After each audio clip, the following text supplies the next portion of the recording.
காலையில் 7 மணி இருக்கும். கீரை வேணுமா கீரை அப்படின்ட்டு சவுண்டு கேட்டுச்சு.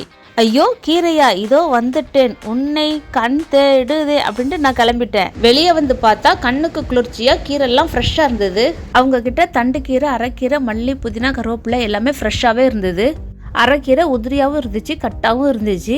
உதிரியான கீரை வெங்கிக்கமா லாபமாகவும் இருக்கும், க்ளீன் பண்ணுறதுக்கும் ஈஸியாக இருக்கும். தண்டெல்லாம் எடுத்துகிட்டு கீரையை மட்டும் கட் பண்ணிடு அப்படின்ட்டு தாத்தா கிட்ட ரெசிபியும் சேர்த்து நான் வாங்கிக்கிட்டேன்.